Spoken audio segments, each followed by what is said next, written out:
사람들 중에는 이렇게 복을 끼치고 격려하고 또 칭찬을 하고 이렇게 힘을 실어주고 그렇게 사는 사람들이 있습니다. 그런데 또 어떤 사람들은 해를 끼치고 위해하면서 이렇게 낙심시키고 좌절시키고 이렇게 또 그렇게 사는 사람도 있어요. 링컨 대통령 같은 사람은 수많은 노예를 이렇게 해방을 시키면서 남북 전쟁을 승리로 이끌면서 그 엄청난 일들을 감당을 합니다. 말로 해가지고 안 되니까 전쟁을 통해서라도, 전쟁에 이겨서라도 아브라함 링컨은 노예들에게 해방을 주고 그 해방을 주는 전쟁을 벌이죠. 아돌프 히틀러 같은 사람은요, 수많은 유대인들을 죽이면서 악명 높은 그런 사람으로 이름을 남깁니다. 여수 순천 반란 사건을 일으켰던 공산 게릴라들은 많은 사람들에게 해를 끼쳤지만 그 와중에도 두 아들을 살해한 게릴라 청년을 아들 삼아서 용서한 그 손양원 목사님 같은 분들은 또 많은 사람들에게 복을 끼치며 산 분입니다. 한국의 슈바이처라고 불렀던 장기려 박사님 여러분들 기억하시죠? 의학계에서 아주 존경받던 분인데 1995년 12월 25일 성탄절날 새벽에 85세 일기로 세상을 떠난 분입니다. 살아계실 때도 아주 유명한 분이었습니다. 그때 아직 우리나라에 보험 이런 게 없을 때, 의료보험 이런 게 없을 때 그 병원에는 어떤 분도 가면 다 이렇게 기본적인 그 당시 돈으로 500원인가 1000원인가 이렇게 기본적인 돈만 받고 다 공짜로 치료하셨던 그런 분이거든요. 수많은 사람을 위로하면서 격려하고 치료하며 살았던 그런 분들도 있는가 하면, 또 한쪽에서는 못된 의사들도 얼마나 많은지 모릅니다.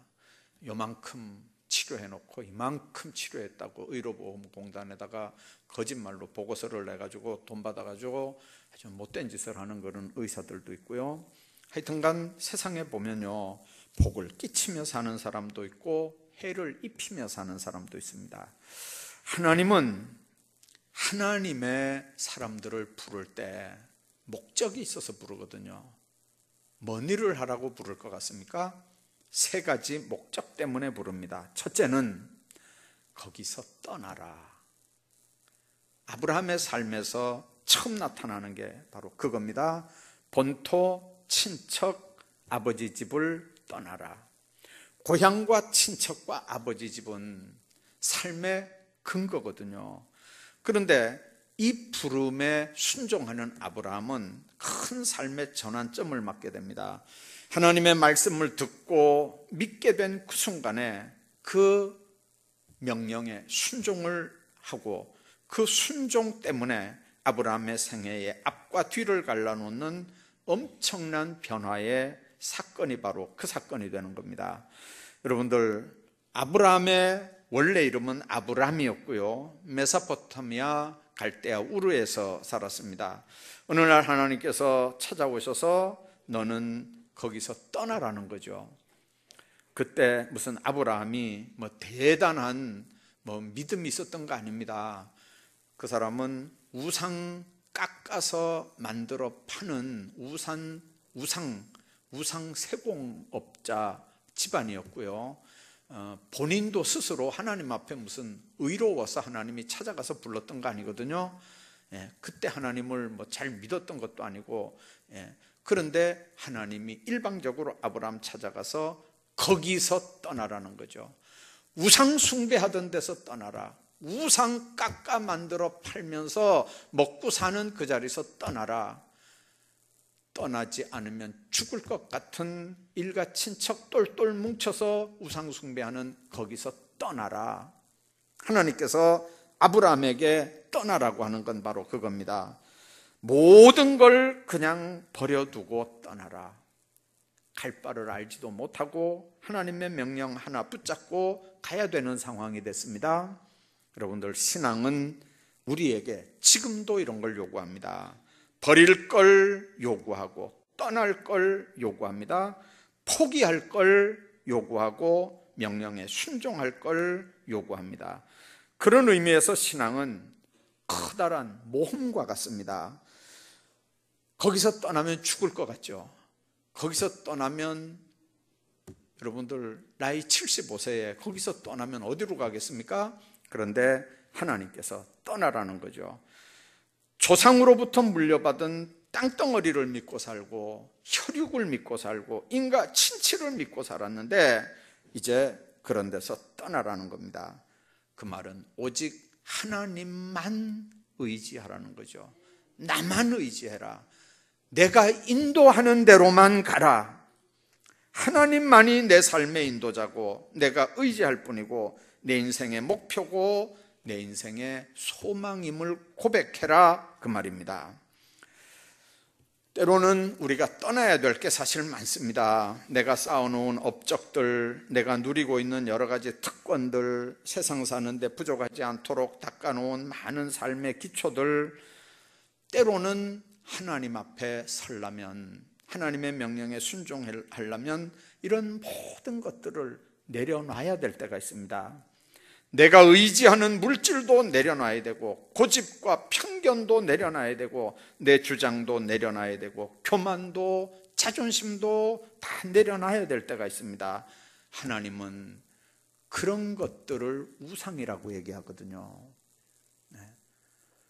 내가 절에 가서 절한 적이 없는데, 내가 우상단지 섬기지 않는데, 나에게 우상은 없는데, 그렇게 하지 말고 냉정하게 가만히 한번 생각해 보십시오.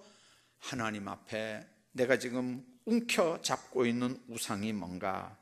하나님보다 사람 더 의지하고, 하나님보다 명예 권세 더 의지하고, 하나님보다 자기 자신을 더 의지하고 믿고 그렇게 하는 그 중심, 하나님은 그걸 떠나기를 원합니다.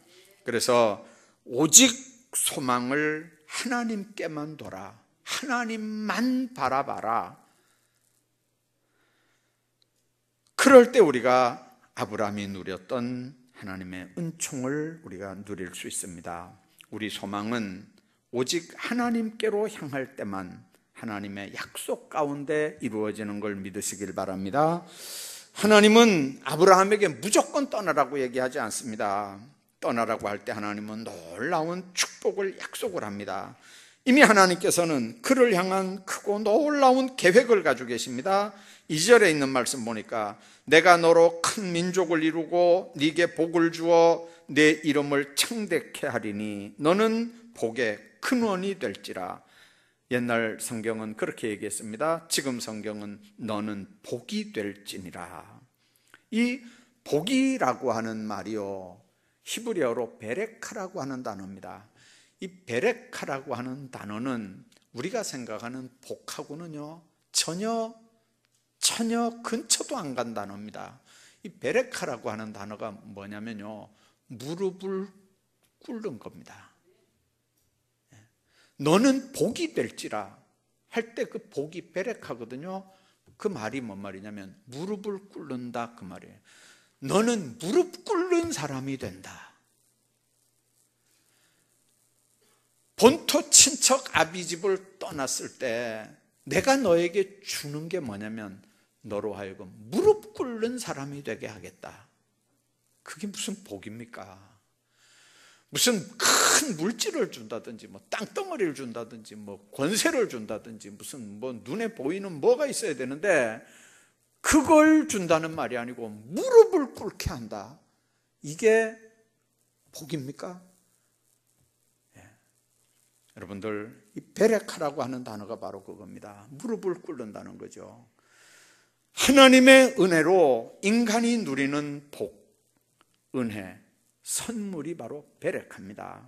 그러니까 하나님 밖에서는 아무리 물질이 많아도 그건 복이 아니고요, 하나님 안에서는 아무리 물질이 없어도 복인 줄로 믿으시기 바랍니다. 물질하고 복하고는 상관없어요. 그래서요, 뭐가 복이냐? 하나님 앞에 무릎을 꿇을 수 있는 게 복이라는 거예요. 너는 복이 될지라. 너는 하나님 앞에 무릎 꿇는 사람이 될지라. 그게 하나님이 떠나라고 할 때 약속한 개념입니다. 너는 복이 될지라. 복의 근원이 될지라. 여러분들, 우리가 하나님 안에서 하나님이 아브라함을 복 주실 때 했던 말씀의 의미도 한번 잘 생각해 보십시오. 떠나라고 할 때 떠나고, 또 이삭 전에 이스마엘 같은 경우에 하갈 내보내라고 할 때 보내고, 또 이삭 바치라고 할 때 바치고, 아브라함의 인생에서 우리가 세 가지 정도는 우리가 기억하고 있잖아요. 여기서 지금 떠나라고 하는 이 사건, 그 다음에 이스마엘 내보내라고 하는 사건, 이삭 드리라고 하는 사건, 이 세 가지가 다 어디서 됐냐면 무릎을 꿇는 데서부터 시작됐다는 걸 여러분들 기억하셔야 됩니다. 무릎을 꿇어야 하나님의 뜻이 뭔지를 알게 되고요, 무릎을 꿇어야 그 하나님의 뜻에 순종하게 됩니다. 무릎을 꿇는다는 말은 지금처럼 그냥 뭐 이렇게 이쁘게 앉아 기도한다 그런 의미가 아니에요. 옛날에 무릎을 꿇는다는 말은 항복한다는 의미입니다. 항복한다. 무릎을 꿇는다는 말은 딱 무릎을 꿇고 그냥 목을 이렇게 내놓고 자르면 자르시고 내 목은 당신 겁니다, 그런 소리입니다. 무릎을 꿇는다는 말은 바로 그 말입니다. 하나님 앞에 무릎을 꿇는다는 말은 내 삶 전체를 하나님 손에 얹어드립니다. 쉽게 말하면 죽이려면 죽이시고 살리려면 살리시고 이끌려면 이끄시고 어떻게 하시든지 나를 통해서 주님 영광을 거두십시오. 항복하는 게 무릎을 꿇는 겁니다. 떠나라고 할 때 떠날 수 있는 사람에게 주는 복, 바로 무릎을 꿇을 수 있는 복입니다. 왜 떠나는데요? 어디로 가야 되는데요? 거기 가서 뭘 해야 되는데요? 그러면 하나님께서 날 어떻게 하실 건데요? 그렇게 하면 못 떠나는 겁니다. 그렇게 하면 무릎이 꿇어지겠어요? 주님께서 약속한 건 바로 그겁니다. 그 다음에 나오는 말씀이죠. 내가 너로 큰 민족을 이루고 네게 복을 주어 내 이름을 창대하게 하리니 너는 복이 될지라. 3절 보십시오. 너를 축복하는 자에게는 내가 복을 내리고 너를 저주하는 자에게는 내가 저주하리니 땅의 모든 족속이 너로 말미암아 복을 얻을 것이니라. 2018년도에 하나님께서 주시는 축복의 말씀이 바로 이 말씀입니다. 우리 같이 한번 읽어볼까요? 시작.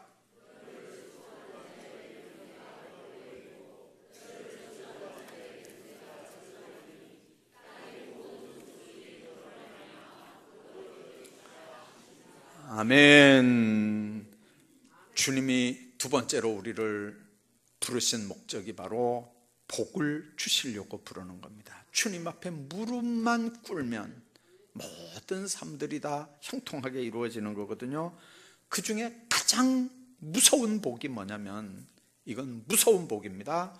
나를 축복하는 사람은 누구든지 축복받고, 나를 저주하는 사람은 누구든지 저주받고, 그래서 우리가 복이 된다는 거예요. 우리가 복이 된다. 자, 그래서 여러분들 옆에 사람들을 무조건 축복하십시오. 그러면 내가 어떻게 되는 겁니까? 그 사람을 축복한 것 때문에 그 복이, 그 사람을 저주하십시오. 그러면 그 저주가, 그러니까 알아서 하십시오. 2018년도에는 알아서 하십시오. 옆에 분들하고 쿡쿡 찌르면서 물어봐봐요. 얘기해봐봐요. 알아서 합시다. 알아서 합시다. 여러분들이 저주하면 뭘 받고, 여러분들이 축복하면 뭘 받고, 그러면 알아서 합시다. 알아서 합시다. 주님은 우리에게 축복하며 살길 원해요. 입 열어서, 아니 복을 빌어주면서 살길 원하지, 입 열어서 나쁜 말하고 못된 말하고 실족시키고, 여러분들 예수님이 뭐라 그러냐면요, 실족시키면 차라리 연자맷돌을 그 목에 걸고 바다에 빠뜨리우는 것이 낫다 그랬어요. 두 번째 사망을 얘기하는 거예요. 로마 시대에 두 번째 사람 죽이는 방법이 연자맷돌 목에 걸어가지고 가서 물에 던져 죽이는 거예요. 주님 안에서 여러분들 복을 주시는, 복을 주시려고 우리를 불렀어요. 그냥 가만히 놔뒀으면, 아담 후손들이잖아요. 우리는 가만히 놔뒀으면 그냥 마귀에게 끌려다니다가 마지막에 그냥 지옥 가는 거예요. 그냥 지옥. 우리는 저주 아래에 있었던 사람이에요. 그냥 가만히 놔뒀으면 우리는 저주 아래에 있다가 그냥 지옥 가는 거예요. 근데 그 중에서 하나님이 누구 천도를 통했든지 뭐 꿈의 현몽을 통했든지 뭐 어떻게 했든지 간에 우리를 1000명 중에 하나, 10,000명 중에 하나 이렇게 우리를 불러내서 하나님의 자녀로 삼은 거예요. 거기서 뽑아낸 거라니까요. 사망에서 뽑아낸 거예요. 지옥 가는 길에서 뽑아낸 거예요. 마귀에게서 우리를 건져낸 거예요. 그래서 하나님의 자녀로 삼아주신 줄로 믿습니다. 그래서 우리가 복이 된 거예요. 그 사람들은 저주를 받은 사람들이 아니고 원래 그대로라니까요. 원래 그대로. 아담의 후손은 원래 그대로 다 죄악 가운데 살다 지옥 가는 거고, 그건 원래 그대로예요. 그러니까 은혜가, 무슨 은혜가 은혜입니까? 나를 거기서 끌어낸 게 은혜인 줄로 믿습니다. 나를 거기서 끌어낸 게 은혜예요. 나를 하나님의 자녀 삼은 게 은혜고, 나를 거기서 축복의 백성으로 삼은 게 은혜인 줄로 믿습니다. 애굽에서 끌어내서 광야길을 통해 가나안으로 가게 하고, 주님 안에서 아브라함도 갈대아 우르에서 꺼내서 가나안 땅에 들어가게 하고, 우리도 마찬가지잖아요. 죄악 세상에서 우리를 끌어내서 예수 믿다가 하나님 나라 가게 하고. 왜 그랬습니까? 복 주시려고. 복 주시려고. 저주는 원래 그게 저주고, 거기서 끌어내서 하나님 앞에 무릎을 꿇게 하는 게 이게 복이라니까요. 하나님 앞에 무릎을 꿇게 하려고 우리를 끌어내서 우리로 복 주셨다는 거예요. 하나님 앞에 무릎을 꿇을 수 있는 그 복을 여러분들 잘 활용하시기를 바랍니다. 2018년도 한 해는 좋은 일이 있어도 하나님 앞에 감사하시고, 안 좋은 일이 있어도 하나님 앞에 틀림없이 이 일 뒤에는 좋은 일이 있을 거라고 믿으시고 그냥 감사하시기 바랍니다. 하나님께서 우리 모든 삶을 인도하시니까 가장 선한 길로 우리를 이끌어 가시는 줄로 믿습니다. 뿐만 아니라 하나님은 거기서 불러내셨고, 하나님은 우리를 복 주시려고 부르지만, 또 하나는 복받은 우리가 해야 되는 사명입니다. 복을 끼치기 위해서 우리를 불렀습니다. 오늘 낮에 약간 얘기했습니다. 우리는 빛된 삶을 살아야 되거든요.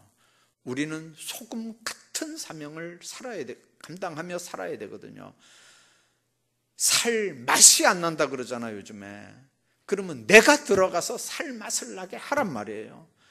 뭐 너무 깜깜하고 뒤숭숭하잖아요. 내가 들어가서 빛을 발하는 삶을 살아야 된단 말이에요.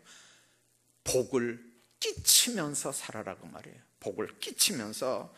하나님께서 우리를 불러서 하나님의 자녀 삼은 궁극적인 목적은 나 때문에 다른 사람들이 복을 받도록 하는 거예요. 내가 무릎 꿇는 거 보고 다른 사람도 무릎 꿇고, 내가 찬양하는 거 보고 다른 사람도 찬양하고, 가난하게 사는 사람들이 나 때문에 정신적으로라도 부자가 되고, 병든 사람이 내가 무릎 꿇는 거 그거 보면서 건강하게 되고, 불행한 사람들이 내가 예수 믿고 행복하게 사는 거 보고 행복해지고. 그래서 여러분들, 나 때문에 주변 사람들이, 내 주변에 있는 사람들이 정말 행복할 수 있는 삶을 사시기 바랍니다. 나 때문에. 그 내가 어떤 납니까? 복받은 납니다. 나는 아무것도 아니지만 내 안에 주님이 계시고 나로 하여금 그 축복 가운데 살게 하시니까 우리는 있는 그곳에서 예수 향기 나타내며 살 수 있거든요. 이번 새생명 전도 축제 때 제가 들은 얘기인데요, 어떤 분이 그런 얘기를 했어요.